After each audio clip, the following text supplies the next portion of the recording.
Hi, my name is Damian Lewis, Damian D. Lewis to be exact, and I am the director of a new play called Salvage. Um, if you want to learn more about this unique play playing at the Hudson Theater that has live music involved with it, country music to be exact, live music with the actors playing the guitars on stage, singing songs on stage, please listen to this conversation. Well, I fell in love with theater at a very early age. I fell in love with theater when I was in the seventh grade. It's the story of a drama teacher. My story is I was a bit of a class clown, and I think it was a math teacher that suggested that I join the drama club, and um, I did the following semester of my seventh grade year. And the first piece that my drama teacher gave me was King Lear, a monologue from King Lear. And I always associate that with her saying, haha, laugh at this, or take this seriously. And um, she is a phenomenal teacher. She still teaches to this day, still touches lives, and she made an indelible impression on my life. And just gave me or introduced a love of language to me and storytelling. And then from there, it was really a pivot in my life. Up until that point, I'd been playing sports. Thought I would, just like any inner city kid, thinking that sports or music was going to be my outlet, but storytelling and theater, specifically the arts, became my passion. And so from there, I went to a performing arts high school, and from a performing arts high school to a conservatory. And I've been in the theater since I was 12 or 13 years old. While being involved with productions during high school at the performing art at LOXA, Los Angeles County High School for the Arts, is where I went. Um, I was always the type of collaborator that was interested in talking about the concepts or working through scenes and I guess giving a little bit more of my opinion than was necessary. And I remember one of my teachers saying, "That's okay. You'll have time for that later. Just do what I tell you to do now." And so it really stemmed from even before I thought theater and arts was going to be my passion. I remember as a child, my family would always put on talent shows whenever we had company. And so I would be the one that was choreographing my cousins in a dance or making sure everyone had their lines together for a little skit that we were going to put on. So I had been somewhat operating in a directorial position prior, even before being introduced to theater, specifically in junior high. So again, in high school, I remember that moment where the director was saying, "Let me have my moment. You'll have time for that." But when I was in college, um, I began collaborating with dancers and musicians and other actors on campus, and we would always, put together different little, not little, but shows that we were interested in. And it started with like the Martin Luther King, performances in February, but then it would expand to summertime performances that we would take around to. I went to Juilliard, so we would go to the 92nd Street Y, and we would perform there, or we would take little skits that we had developed and go to hospitals and perform for those that were sick and shut in and things of that sort. So I fell in love with directing specifically during that time, but it was when I graduated and began. I was given an opportunity to come and direct a show at my former high school, Los Angeles County High School for the Arts, and um, they were doing Richard III, and I was asked to come and be the assistant director The director, I can't remember the man's name, but he was a famous actor. He is a famous actor. And then he ended up not being able to continue with the project. So I became the main director. And that is when I really knew that I love working with actors. I love uh, being a part of creating a moment, an experience for an audience um, that they will be talking about. Hopefully, that it will cause them to think and to maybe reconsider some personal things in their lives. I think that the theater is a great teaching tool for us as humans and as building relationships. So it's a very powerful tool. I fell in love with it during that time, and I knew that more than just acting, because I started as an actor, that this was what I really wanted to do. And so I started pursuing it from that point forward. And then I think back to when I was acting as a youngster, as a teenager, my father would always say to me, pay attention to the people behind the camera or off stage, because those are the ones that are really making this happen.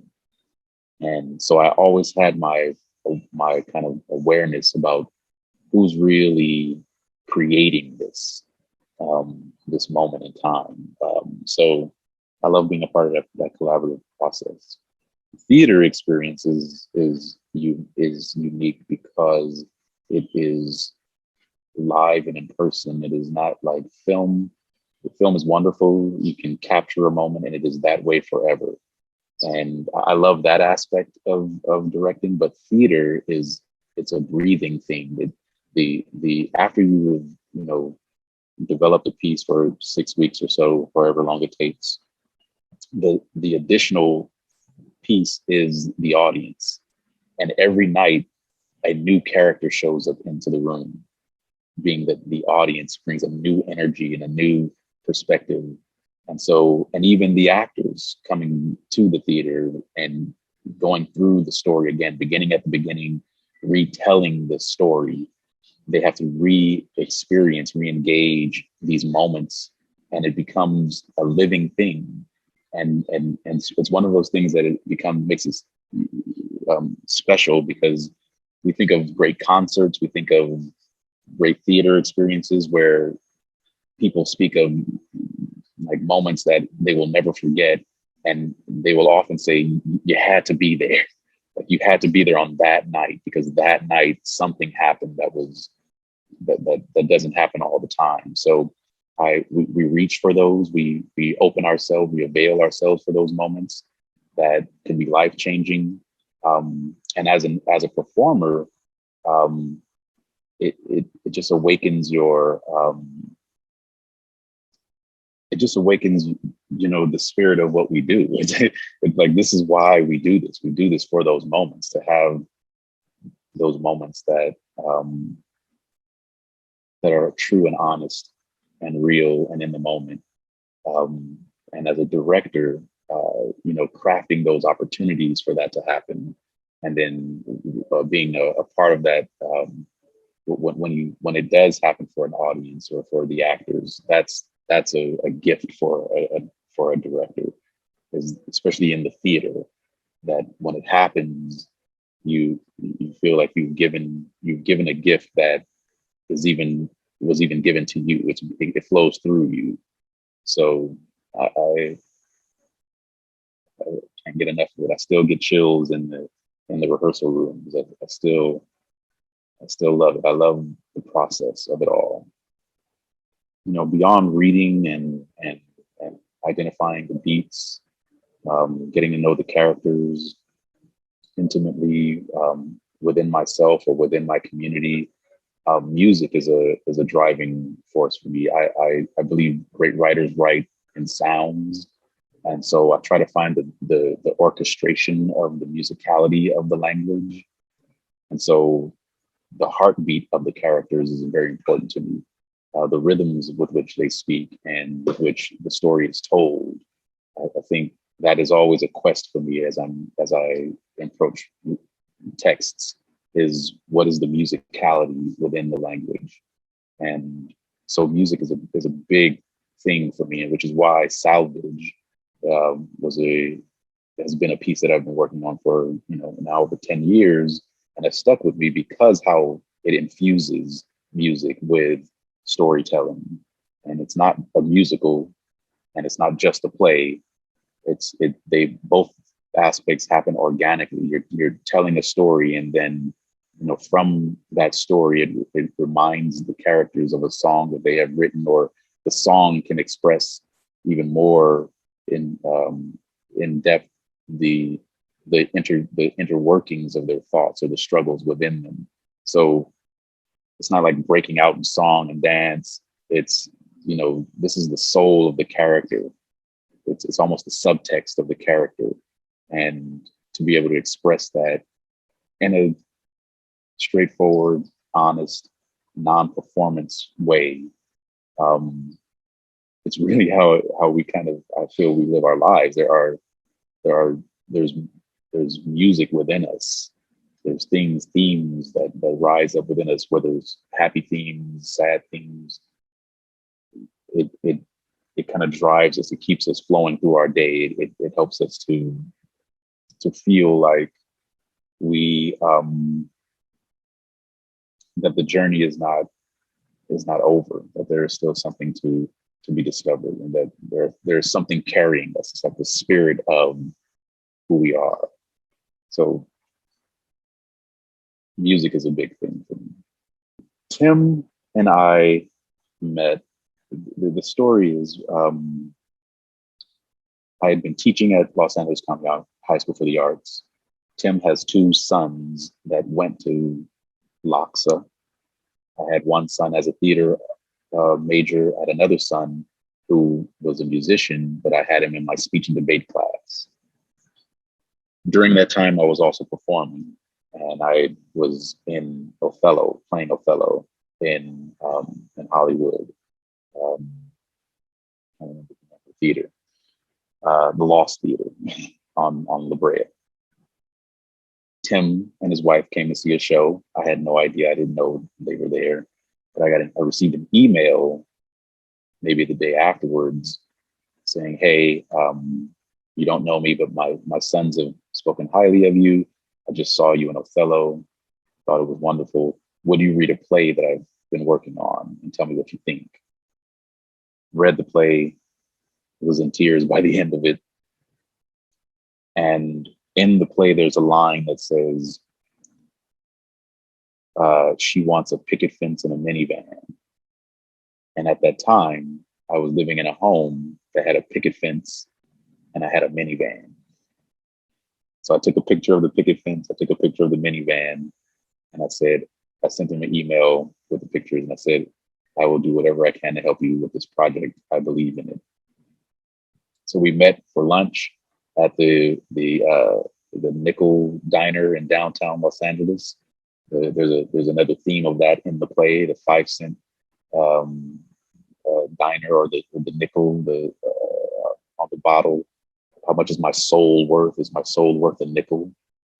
And we talked, we connected deeply, and we began developing this project. We're working on rewrites and figuring out a way to do a staged reading. Stage reading turned into a one-night performance, or just a sharing of the piece, and then one night turned into another one-nighter in NoHo a few years later. And we had many discussions about this needing to have a run so that the characters can begin to settle and that the story can develop even more. And so years went by, some rewrites. We went for a search on for theater. I, under Raquel Wilder, brought it to her. She loved the piece, and I guess the rest is history, because we were able to do a run with the help of Michael Donovan and casting. Prior to Michael Donovan coming on, we would do castings on our own, but we were linked with Michael Donovan. We brought in wonderful characters.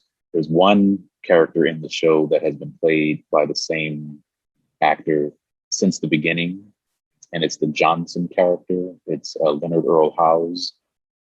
He was brought on in the first showing of this when we did the staged reading, um, and he's been with the project ever since.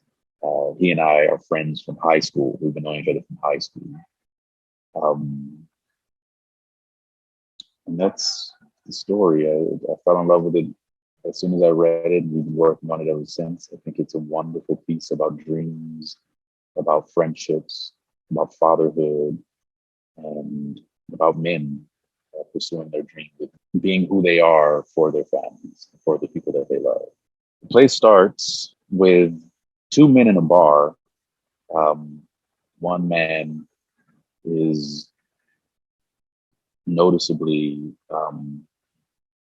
disturbed, and the other man is he's the owner of the bar. He's there working. He's just working, but it's any kind of regular day um, in life in this bar. But what happens is a young man comes into this bar. This bar is, in this young man's mind, a famous bar because one of his favorite musicians is has been famously remembered to have died in the bar. And so the young man comes into the bar, and it's a shift in the atmosphere because the young man was on his way to sell his guitar, and the bar is right next to the pawn shop. And so it begins a kind of a journey of exploration about why was this young kid going to sell his guitar? Who is this older man who's noticeably disturbed? And the other man that is in the bar, who's running this bar, and the relationships begin to develop through conversation of why the young man is in the bar, who this older man is, and why is he disturbed, and this other man who knows the disturbed man. We find out that they've been knowing each other for quite some time. So, and the relationships again that happen within. The young man also we discover, is married to a young woman. She comes in search for the young man to the bar, and that helps develop that story as well. And then there are some surprises and some things that happen within those relationships.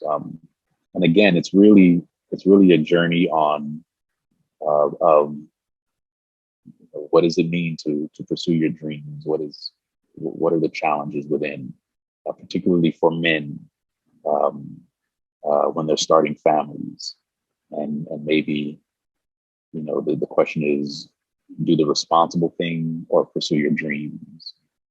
And so that is a part of the discussion. And then what does it mean to be a friend and to be loyal and to handle your responsibilities? So a lot of those themes get talked through, discussed within the men in the bar, and you leave with things to question, to ponder about your life, the directions you've chosen, and how you can maybe make wiser decisions moving forward. The music is all music that come from actual artists, maybe not famously known artists, but they are real songs written from real artists, country and blues artists. Mark Hurd is one of them. He wrote most of the songs within the piece. Mark Hurd is a former friend of the writer Tim Alderson.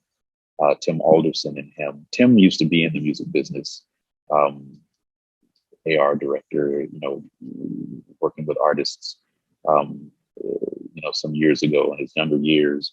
And Mark was one of his closest friends. Mark passed away some time ago. And so Tim used these songs as kind of the the undercurrent or the spine of this play. There are other musicians that have songs in it, but Mark Hurt is the main one. And so it's just wonderfully woven into the journey of an artist again, um, and and songwriters, and you know, in the play, the young man and the disturbed man, they play their guitars in the bar. So it's live music. It's real musicianship. They sing the songs live. So without any microphones or anything, it's just an intimate conversation. It's like songwriters sharing songs with one another and discussing life and their journey. So it's a really unique and special piece, beautifully crafted by Tim. And again, audiences are enjoying it. To read it moves you, and to experience it is just even a step further than that. In the role of preacher, we have David Atkinson. He's does a lot of theater, but also film and television as well. A wonderful actor. This is our second time working with him. In the role of Johnson, I spoke of, it's Leonard Earl Howes. Does a lot of TV and film, and has done. He comes from the theater. Again, I spoke about him. And in the role of Harley, the young man, we have Sam. He, again, just an extremely talented young man, can play the guitar like you can imagine, and his wonderful vocal skills, but also is just so genuine in his demeanor, and is able to have a conversation on stage that you feel is honest. And the young woman playing his wife is Nat'l, and she brings a wonderful strength to the Destiny character, and a warmth of encouragement, uh, and just that name Destiny of there's a line in the show that she says, if you know your destination, you'll know which road to take. And so there's that worrying that her significant other is navigating, and he's trying to figure out which fork in the road should he take. And she kind of helps him stick to the truth, to his true nature, to who he was meant to be, the gift that he has to offer this world. When coming to see Salvage, I would love for the audience to leave with a sense of purpose, a sense of fellowship, uh, um, what it means to be a friend, what it means to be a supportive uh, partner in someone's life. And of course, I would love for an audience to believe in themselves, that they can pursue their dreams, and whatever their giftedness is, that they should pursue that, to share it with the world. And that by doing that, by being their true selves, that they really are offering the greatest gift to our lives, and to the lives of those around them.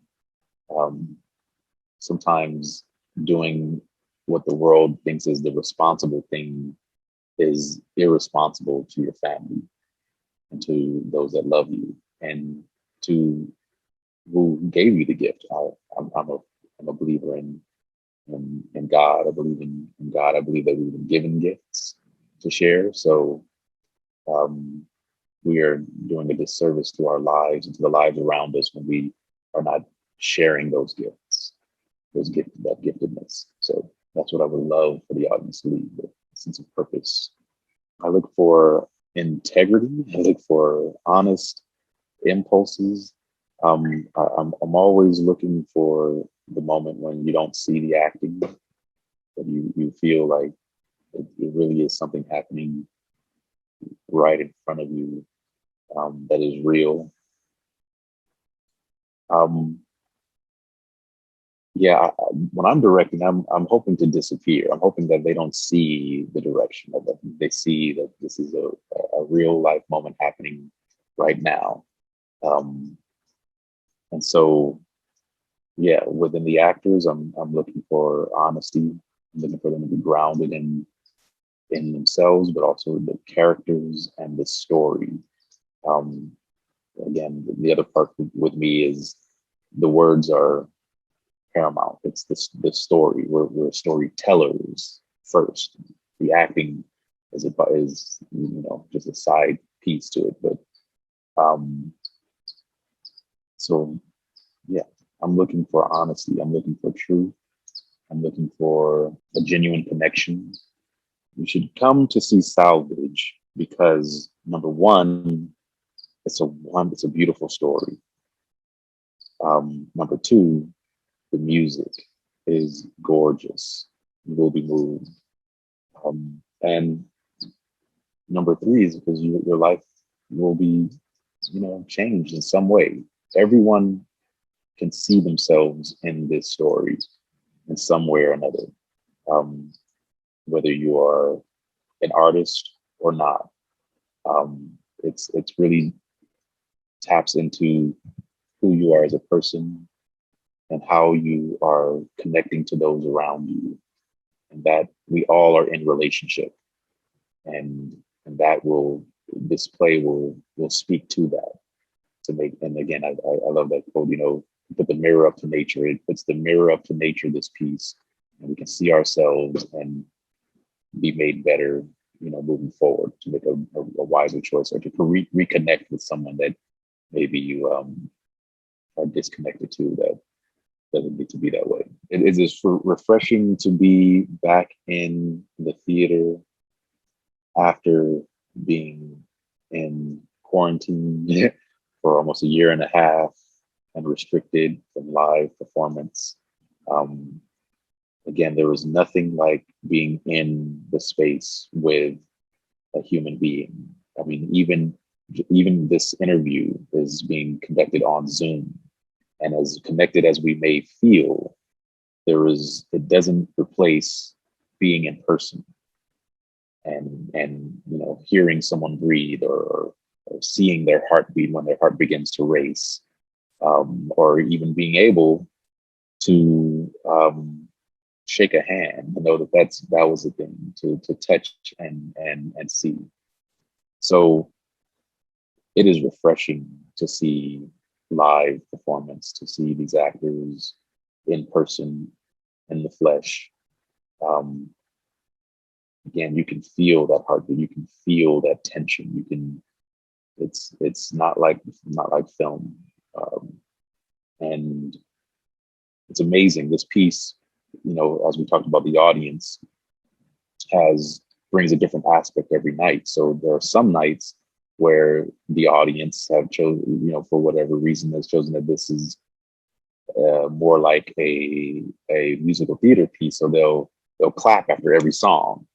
And then there's some nights when there's no clapping after every song. And it's not that they're not into the piece, it's just that they're drawn in a different way. And even with that experience, to be in person, whether you're drawn in or you're entertained, it's not like being like watching a film where you can just talk in between and check out and eat food and pause and come back.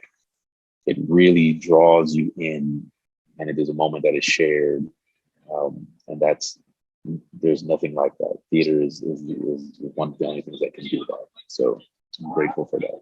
This story is unique to me because I see myself in at least all the men in the story.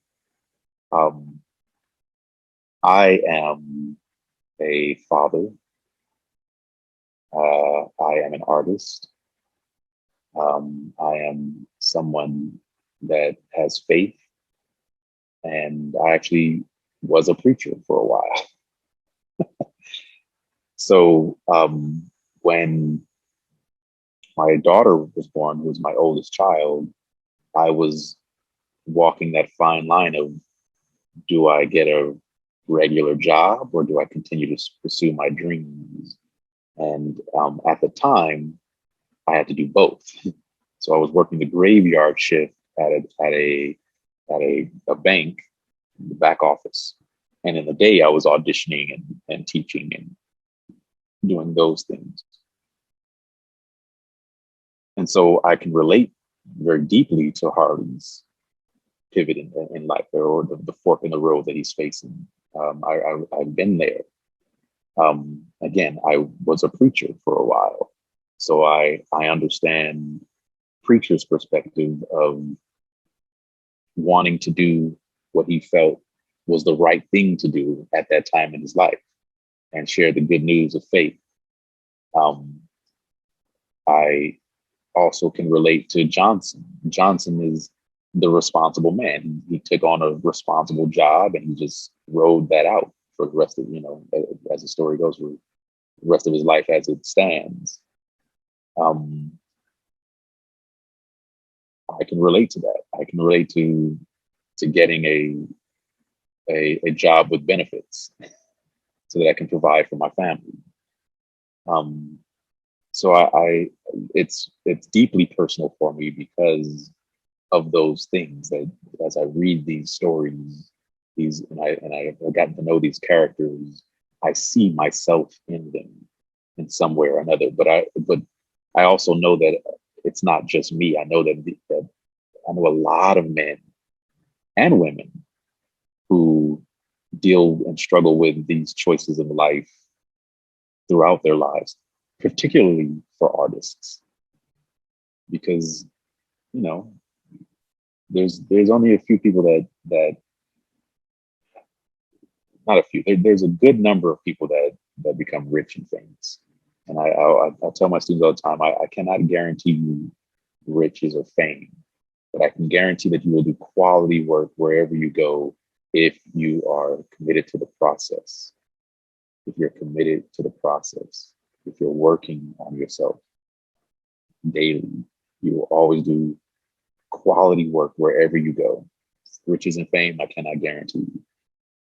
And as a person that is now 45 years old and been doing this again since I was about 12 years old, I've had moments in my life where I've made a lot of money doing this and made no money for doing it.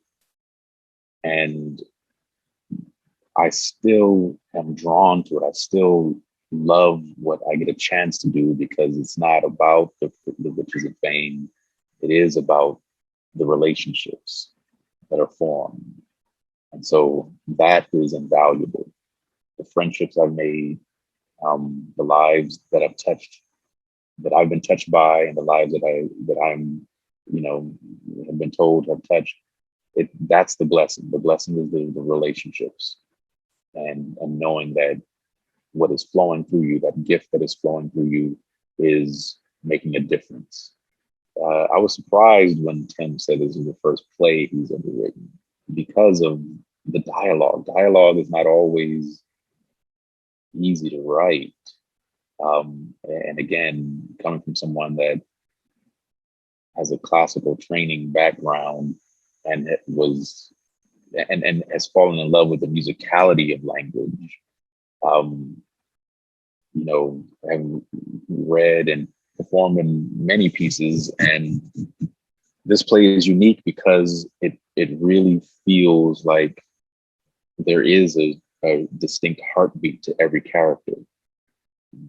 The way that they speak, the musicality within the characters is distinct enough that you don't hear just the author's voice. You hear these characters' unique voices. And again, it's that musicality, that awareness of the musicality of it that I feel it was impressed upon me. I was impressed by his work because it just doesn't come that easy for some playwrights. So I do look forward to his future plays because of how well he is in touch with himself and in touch with the human condition, and the things that matter to him. Um, he's a father, he's a husband, he's a son, he's a friend, he's a brother, he's a business partner. Um, he has a lot of things to draw from. Um, and the way he listens and the way he presents the work, it really unifies us um, as an audience and as artists. So I do look forward to his work because I know him very closely as a friend, and I know that his heart is in the right place, and I know that bring up concepts and ideas and topics that will help. And I love being a part of that type of theater where someone can come to a show or read a piece and it can help you ask the questions that maybe you didn't know to ask, or begin to answer questions that you've been struggling to answer. I hope it has a touring life, some type of a touring life. I would love to take it, through the southern states, maybe Nashville. Um, I also think it could have an off-Broadway life. I think this music, I don't know how this music will play in New York, but the story will definitely land for artists in that city for sure. So I do hope that it has a touring life in some aspect. But I've been encouraging Tim to make a film version of this. I think that this has a film life. And again, I love film as well. So it's wonderful when you can, you capture a moment and it's that way for infinity. I think that this can be a moving piece in the film world as well. We're at the Hudson Theater because the last space we performed in closed down. But just to that point alone, the support of local theater.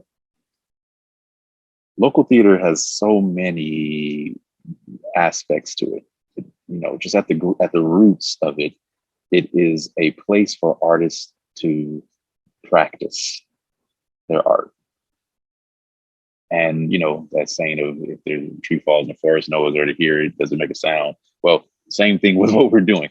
If artists aren't able to get in front of an audience and share their art and get feedback, it stunts their developmental process. So that's just at the ground roots of why supporting local theaters is important. But beyond that, most plays that we see that we fall in love with, historically speaking, started in somewhere or another at a local level. It started whether it's in a living room or a small theater. It started somewhere. So it is the trajectory to something that can become a classic. And so I encourage our community to continue to support the arts, because the arts is the current state and it is the future. And we as humans are constantly developing our communication skills and developing an understanding of who we are as a people, particularly as how we relate to one another. We have so many topics that we're still dealing with, just again, throw a major one out there, how we relate as people of color to one another. We've made great strides in that conversation, but there's yet so much more to be discussed. And in the theater, we have that opportunity to shine a light on a particular voice and allow them to have the space to speak their truth, so that we that are sitting in the audience can process it in a way that is non-confrontational and then we can have a conversation that has a greater understanding of the heart of the topic. Um, that's just one thing. There are many things to cover, but again, support local theater, support local artists for that purpose. Shakespeare was just a guy in a local theater until his plays became famously known. We can name that for any one of the greats. And there are still people that are producing great work to this day. Lin-Manuel is one of them, again. And to, just to name a few. So support local theater for that purpose. I know for sure that within my circle of friends and theater goers, or just artists in general, that they were yearning since after the pandemic, when the restrictions began to be lifted a bit, they were yearning to go to a concert or to a theater show, or to just to hear live music or live anything, a poetry reading. Community, we miss community. That's what this pandemic really highlighted, is how much we actually need each other. And virtually doesn't quite cut it. It does to a certain extent. I mean, goodness gracious, had we not had the benefits of, online connections during this time, that would have, I could imagine that would have done even more of a mental challenge or disservice, or confusion to. We've had a lot of people dealing with mental illnesses or depression and that sort. So online has helped with that, but it didn't solve it. And one thing that is for sure, just like when babies are born and they're absent from their mothers, they have people come in and hold those young babies just to feel the heartbeat, that human connection. We never lose that need, even as adults.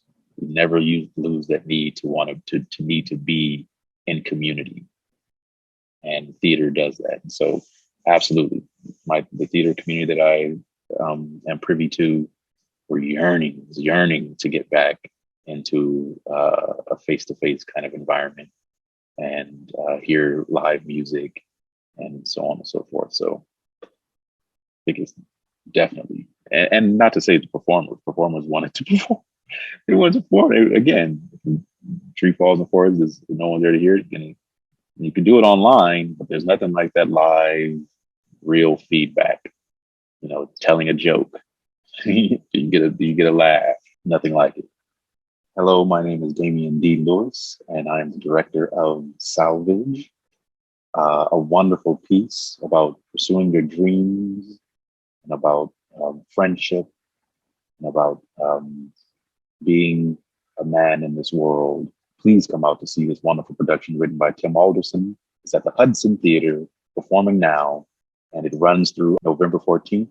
We still have tickets available, and you don't want to miss this. Friday, Saturday, Sunday matinees, a wonderful piece with music, live music that will stick with you. You'll be humming it on the way home.